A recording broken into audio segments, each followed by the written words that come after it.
Hello, good evening and welcome to Doves for Peace. Those of you who were with me on Thursday night will have heard me say a little bit about emotional intelligence and how our spiritual journey is very much akin to the path of becoming more emotionally intelligent, more aware of our feelings, connected to our true self. I'm going to explore that idea a little bit further tonight in a particular direction. I'm going to be looking at a feeling of emptiness, of nothingness, of how nothing matters perhaps, and how that ties in with the idea of us being channels for peace. What do we mean by a channel? Is that the same as a channel we might have in healing, for example? So these are the topics I'm going to be exploring. But first, let's just start with a few moments of peace and inner stillness together. So I invite you to take a deep breath in. And as you release that breath, release all thoughts or feelings that might be on your mind. And as you take a deep breath in, take in a sense of peace, a sense of connectedness.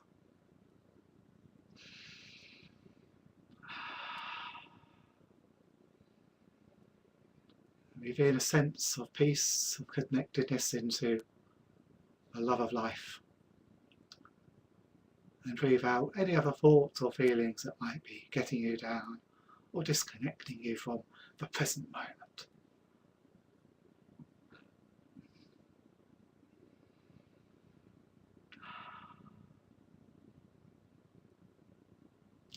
Okay, thank you.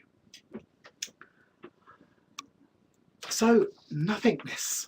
It's a strange idea, isn't it?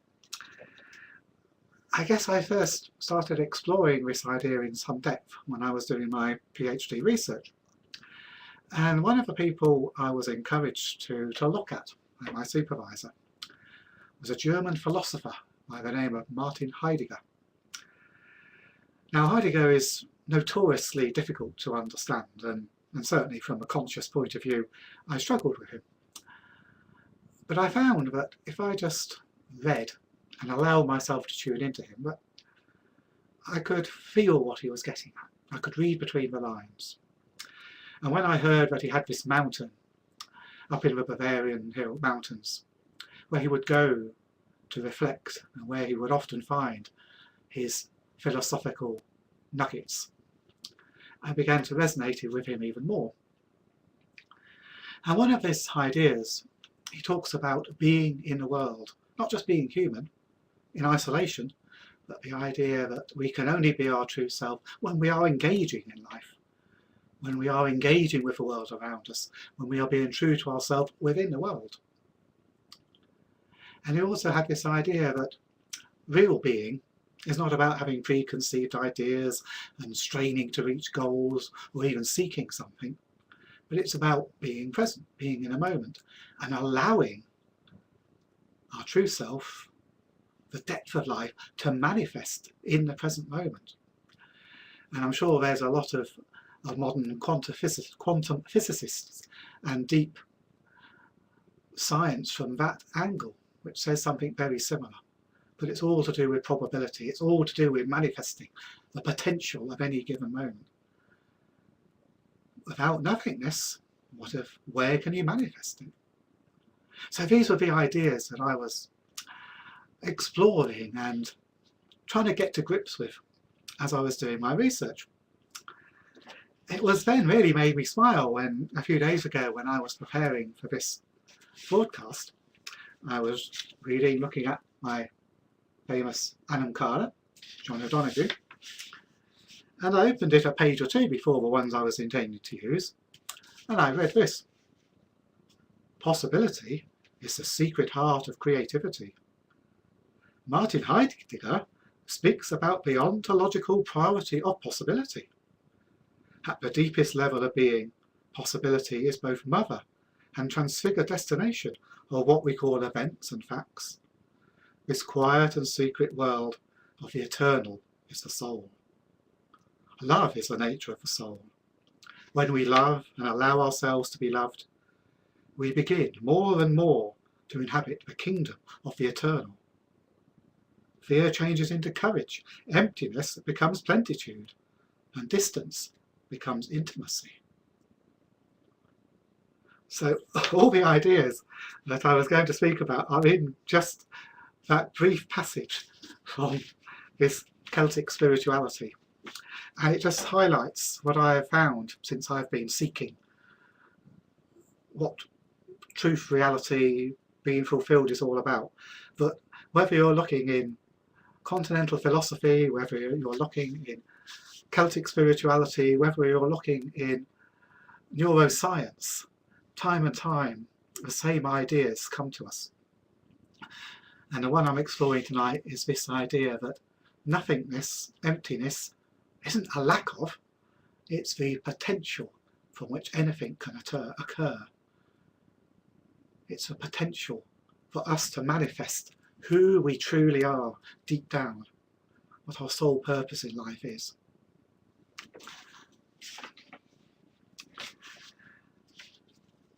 So John O'Donohue goes on to say quite a bit more about a similar subject. He calls it the umbra nihil. Apologies if I haven't pronounced that correctly. And this is very much about nothingness and what it really is, and why it's actually a very useful idea, which, if we can understand it, we could really help to move ourselves forward. The umbra nihil. In a vast universe, which often seems sinister and unaware of us, we need the presence and shelter of love to transfigure our loneliness. This cosmic loneliness is the root of all inner loneliness. All of our life, everything we do, think and feel, surrounded by nothingness. Hence we become afraid so easily. The 14th century mystic Meister Eckhart says that all of human life stands under the shadow of nothingness, the umbra nihili. Nevertheless, love is the sister of the soul. Love is the deepest language and presence of soul. In and through the warmth and creativity of love, the soul shelters us from the bleakness of that nothingness. We cannot fill up our emptiness with objects, possessions or people. We have to go deeper into that emptiness. Then we will find beneath nothingness the flame of love waiting to warm us. No one can hurt you as deeply as the one you love. When you allow the other inside your life, you leave yourself open. Even after years together, your affection and trust can be disappointed. Life is dangerously unpredictable. People change, often quite dramatically and suddenly. Bitterness and resentment quickly replace belonging and affection. Every friendship travels at some time through the black valley of despair.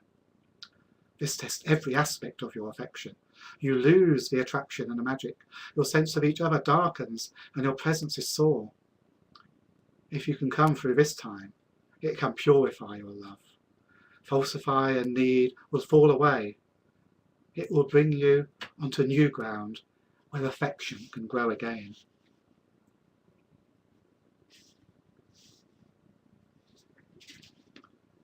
To get the most from nothingness, we need to feel it. We need to go there. We need to let go of our mental attachments, our preconceived ideas, and feel that emptiness, however painful it might be. Because through that, we can open up something far more powerful. We can connect to our core self that we have to go through, or so it seems, this nothingness, this emptiness.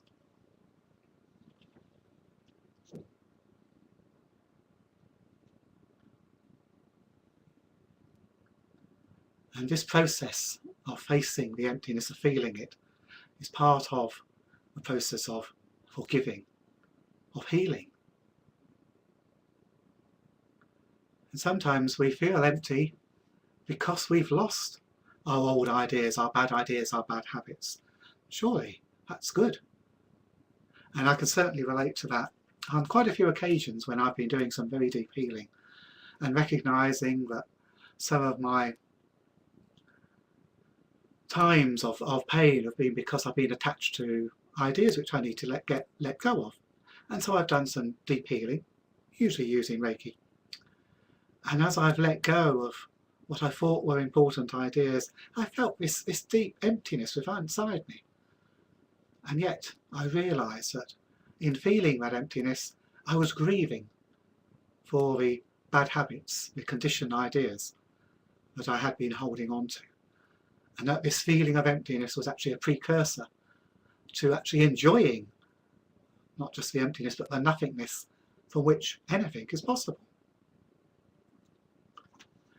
And so coming back to the theme of dust or peace, the idea of having peace within our lives, peace within our mind. Peace comes when we embrace the nothingness and move through and beyond it.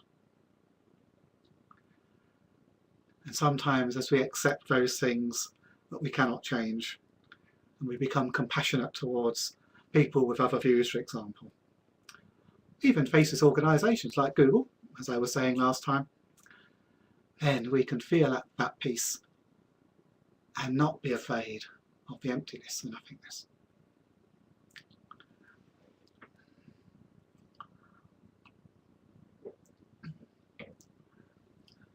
This idea of peace, of emptiness, of connecting to our true self, to me links very closely with another very important idea and concept. And that is one of a channel. Now, many of you listening may have come across this idea of a channel in many different circumstances. So we can be a channel for peace, we could be a channel for healing. We read channeled messages, channeled poems, channeled writings. Is it all the same thing? What does it actually mean? That's what I'd like to discuss now, but I think the time has come for a song, because as you know, I do enjoy singing, and on this subject, as in most subjects, there are some lovely songs to help us. And I mentioned there the idea of being a channel of peace. And I'm sure you will all know this song. Do feel free to join in with me.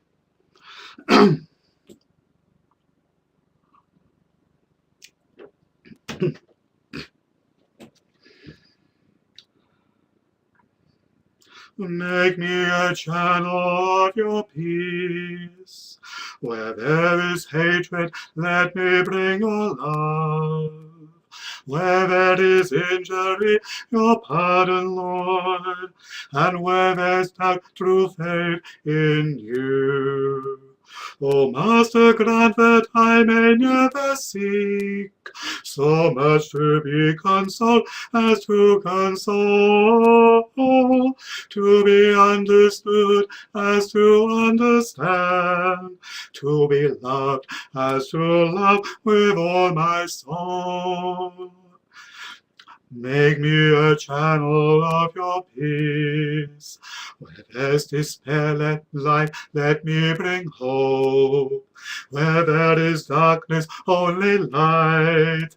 And where there's sadness, ever joy. O Master, grant that I may never seek so much to be consoled as to console, to be understood as to understand, to be loved as to love with all my soul. Make me a channel of your peace. 'Tis in pardoning that we are pardoned, in giving to all men that we receive, and in dying we're born to eternal life. O Master, grant that I may never seek so much to be consoled as to console, to be understood as to understand, to be loved as to love with all my soul. Make me a channel of your peace. 'Tis in dying that we're born to eternal life. when we relinquish our attachment to our ideas, when we let go our rational control, when we surrender into the love of life, into the oneness of being, into being in the world, whatever phrase we might want to use to describe it. How do we do that, and what's that got to do with being a channel? Well, those are very good questions, and I struggled to find answers to them when I first took up Reiki. And so when I was trying to describe to my Reiki students what Reiki was, I found myself coming up with a slightly different understanding as to what a channel might be in the context of healing and of Reiki. And what I was reading at the time, and what you were reading, a lot of Reiki books, is that Reiki works through our chakras or through our meridians. So those of you who do shiatsu or acupuncture or acupressure know that we have all sorts of energy lines, systems within our body, and then if you press certain points it can trigger a healing process, it can enable the energy to flow or unblock problems. But I knew that Reiki worked, it could work at those levels, but it didn't have to. And it seemed to work at a more fundamental level, which is not surprising because Reiki is a universal life force. So it is the energy of life and it is already everywhere. So why do we need to channel Reiki through our cells or through physical channels when it's already within us? So this idea of Reiki requiring a physical channel, a conduit, say through meridians or chakras, just didn't wash with me. And then at the time, I think I was probably doing a little bit of background into Theosophy, the Theosophical Society, and some of the metaphysics of being a channel and so on. And what I saw then resonated with me, and it was this, that the channel which we sing about in Make Me a Channel of Thy Peace, the channel that we use when we're doing Reiki, the channel which we use to allow intuition, words, to songs to flow through us, it's not at a physical level, it's a metaphysical channel. By which I mean this. So each of us have got various levels, layers of our personality. Yeah? We've got our physical being, we've got our conscious mind, we've got a bit of us that is very sensual, very sensuous, it engages in the physical world. So we've got that earthly part of our body, mind, earthly part of our being. And then we've got our conscious mind, we've got our thoughts, we've got our conditioning, we've got that mental stuff. And then, whatever philosophy, religious faith we belong to, there's usually this idea of a higher self, a soul, a spirit. So that bit of us which is divine, that bit of us which is sacred. So let's call it our higher self. Okay, now a channel, as I see it, is a channel between our higher self, our soul, our spirit, our divine aspect, and our physical being, our rational self, our bit of us which is very much in the physical world. So when this channel is open, when we have a free channel, we are able to consciously feel our higher self. When our channel is open, we are connected to our divine being. When our channel is open, the bit of us which is engaging in the three-dimensional physical world is the same bit which is also present in life, the universe and everything. So when our channel is open, that is precisely when we are in Christ consciousness. That is precisely when we are flowing, we are present, we are in tune with our higher self. Now that makes all sorts of sense to me, and it's such a simple idea really, and it ties in with all sorts of experiences that we might have when looking at healing, when looking at channeling as used in many other contexts.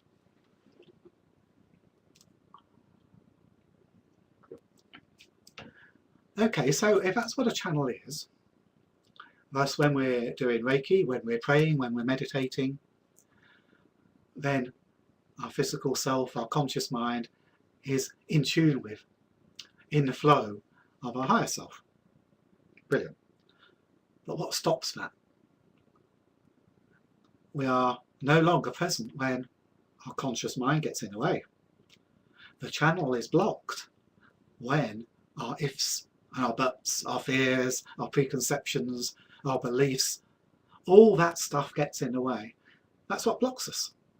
It's ego stuff. It's original sin, if you like. It's when we think we know best, when our rational mind has grabbed hold of all these ideas and has filled our head with them, and it's so full that we've blocked our channel and we can no longer tap into the divine wisdom. We can no longer see the truth of a given situation as it really is, because all we see is what we want to see, or all we see are our fears stopping us from being our true self. This is, when this came to me, I thought, yes, this is one of those explanations for how things are that is very practical. It really helps us to become more peaceful, more true to ourselves. And it does this in many ways.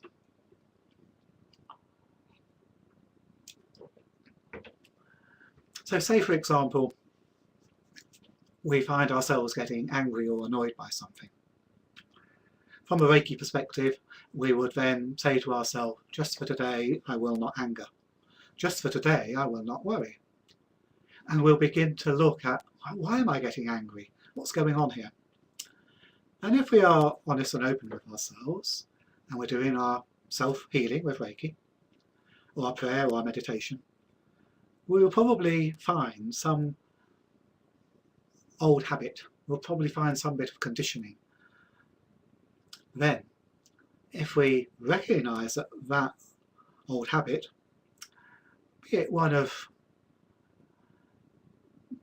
believing in box ticking, or pigeonholing, or relying on the words when we know that it's the feelings that really matter. Those sorts of ideas.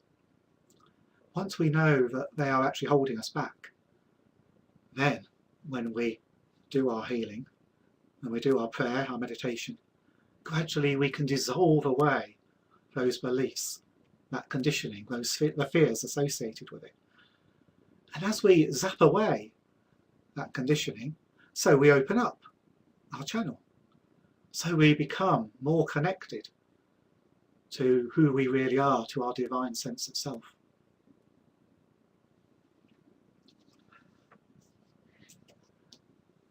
So this idea of becoming more peaceful, more true to ourselves, is about clearing away our junk, clearing away our stuff, our issues, all of which are in the head.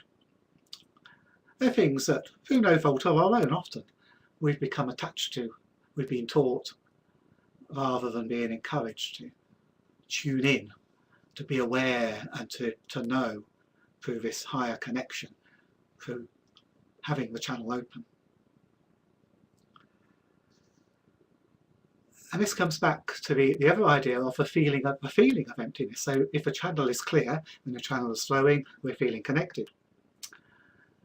The feeling of emptiness can come through this process of letting go.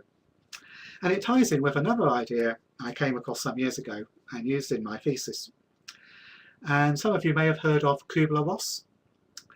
Kubler-Ross wrote about the grieving process. How we grieve not just when someone we know dies, but when we grieve when we let go of anything. So if we've got a bad habit, maybe eating too many cream cakes or talking too much, then and we know we need to let go of that. That is a grieving process. And Kubler-Ross came up with this typical grieving process, which he defined as DABDA, D-A-B-D-A. So our grieving process, she reckoned, goes typically through this sequence. First we'll be in denial. We'll deny we've got a problem. We'll deny we've got a mental block. We'll deny there's something holding us back. then we'll get angry. Why should we have it? Why is this happening to me? Why has God allowed this to happen? That anger at the world, at life, at whoever. And then gradually we'll work through that. And we'll start blaming somebody else for the problem, or trying to rationalise it. And then gradually through this process we'll realise that it's the way it is, and we'll get depressed that what we thought was right isn't right. We'll get depressed that we've got to go through this painful process of changing, of letting go. But then as we do let go of old ideas, that's when I certainly will feel empty. It's this grieving, this loss of perhaps some ideas that were very dear to us. And when we when we lose someone close to us, when we lose a part of us, a bit of our conditioning, a bit of our mental idea as to who and what we were, we still need to grieve, don't we? We still need to grieve, to let go. And if we do that properly, it will leave us feeling empty. But through that emptiness will come an acceptance. Through that emptiness will come an acceptance that we are more than those old ideas. Through that acceptance will be a clearer channel through which we can connect day in, day out, and become more real in our lives.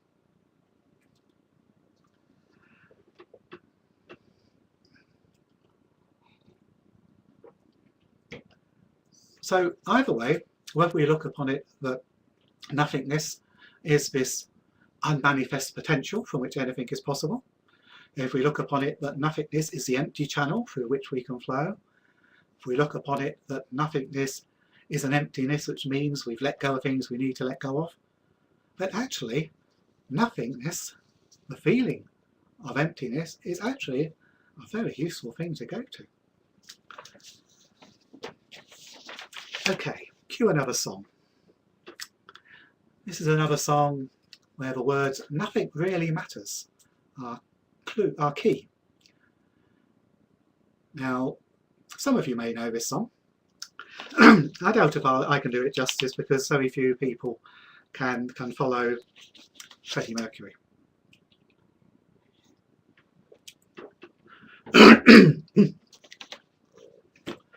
Is this for real life?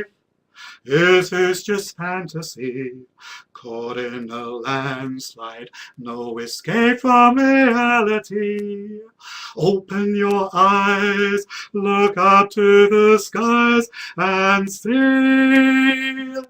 I'm just a poor boy, I need no sympathy, because I'm easy come, easy go, little high, little low. Any way the wind blows doesn't really matter to me. Mama just killed a man, put a gun against his head, pulled my trigger, now he's dead. Mama, life had just begun, but now I've gone and thrown it all away. Mama, ooh, didn't mean to make you cry.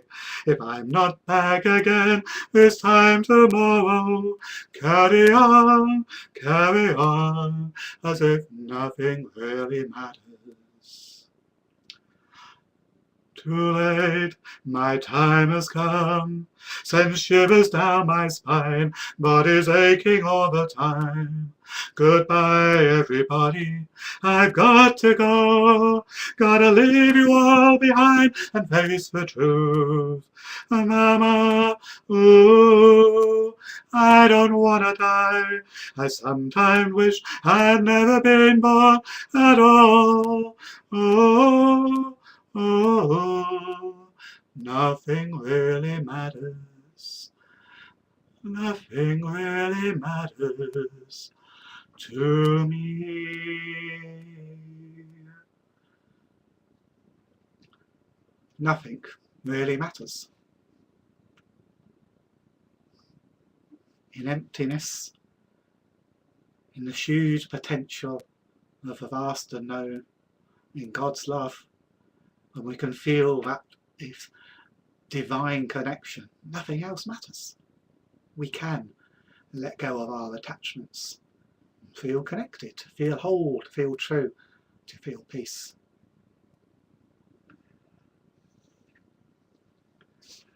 So I'd like to end today with a little poem that I wrote a few years ago about how losing our various ideas in our mind, about letting go of our attachment and our sureties and our beliefs, is actually a wonderful thing to do. I call this poem Mindless.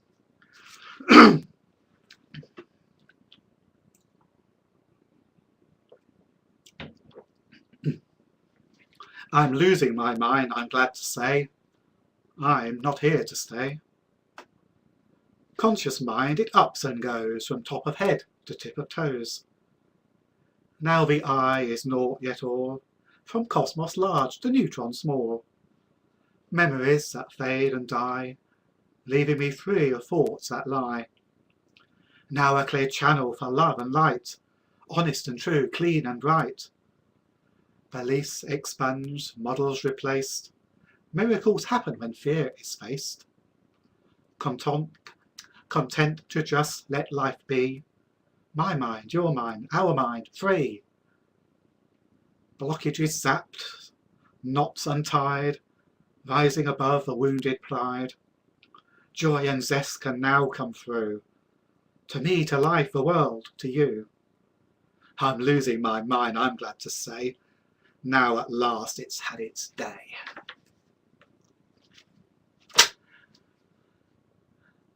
And I've had my say.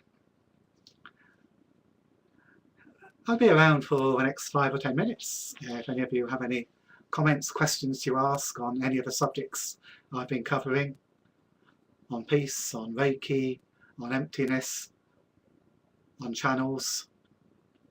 Feel free to ask me in the chat and I'll be happy to share whatever comes to me through, hopefully, my own currently open channel. Thank you. Let go and let God, absolutely, and that's what it is when we have an open channel, when we are allowing God's wisdom through us. We are allowing God's strength and courage through us. We can feel it and live it. And as I was saying last Thursday, it does require a bit of courage, but what we find is when we allow ourselves to do it, give ourselves permission to let go, and we find that things do begin to flow, and that gives us a bit more courage, opens up the channel a bit more, and so it's a self-fulfilling prophecy. It's a positive vicious circle, positive psychology. The more we let go and let God, the more we open up our channel, the more we're able to let go and let God.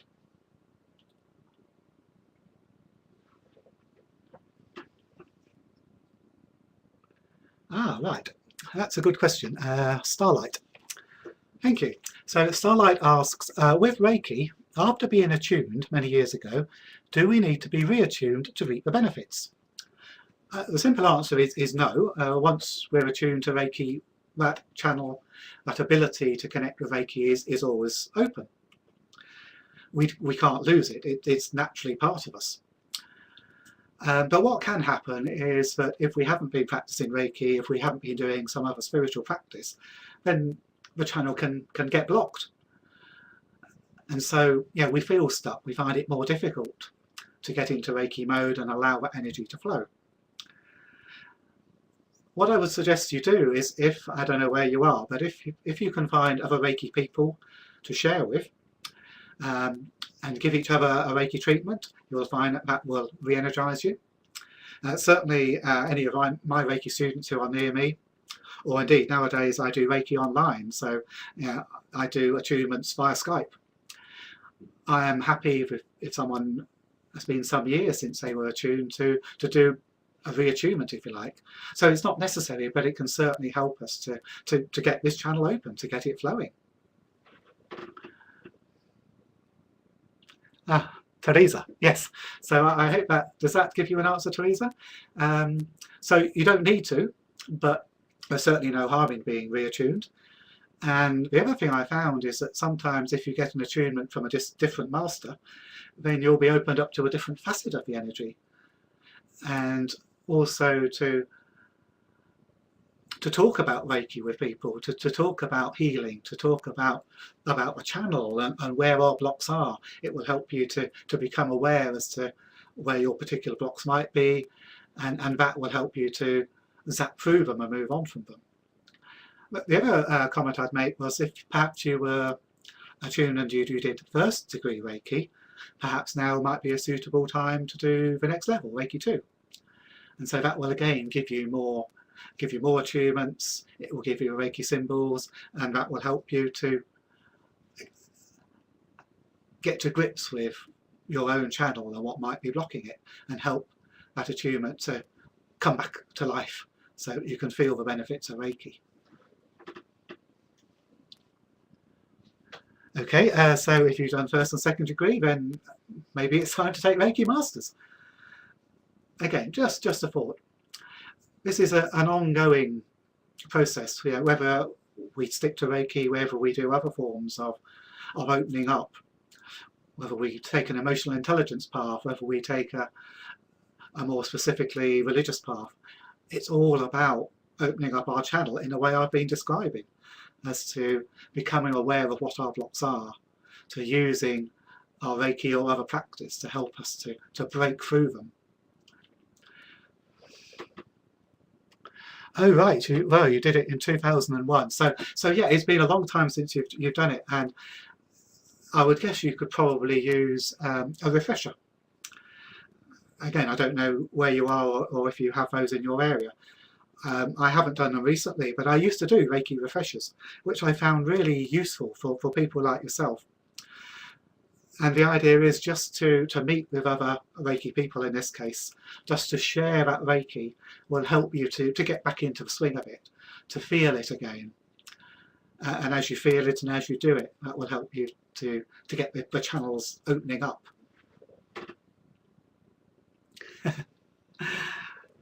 Just a thought, just a thought.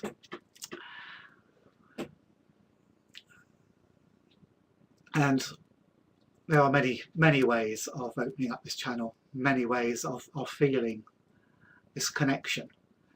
And Reiki was what worked for me, with a bit of added singing, with a bit of a few other therapies, a few chants perhaps. There are various forms of meditation and visualization. And I think the more we can use these ideas together and see it as part of this bigger picture of opening ourselves up, of becoming pure free channels.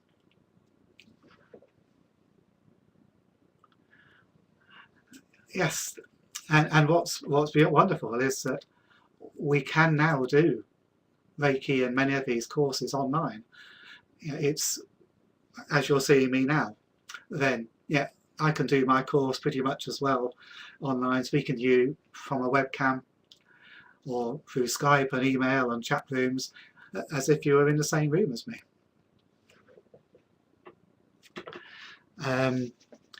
So yes, Sean gave you my website earlier, so I'll just give you that again.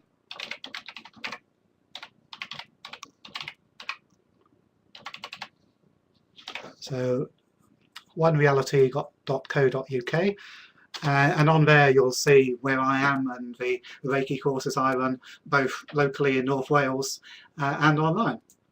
And I must admit, I've been really pleased with how well the online courses are going. It's such a wonderful ability to be able to share something as powerful and effective as Reiki with anyone wherever they happen to be. Okay, thank you very much. Any more questions, anyone?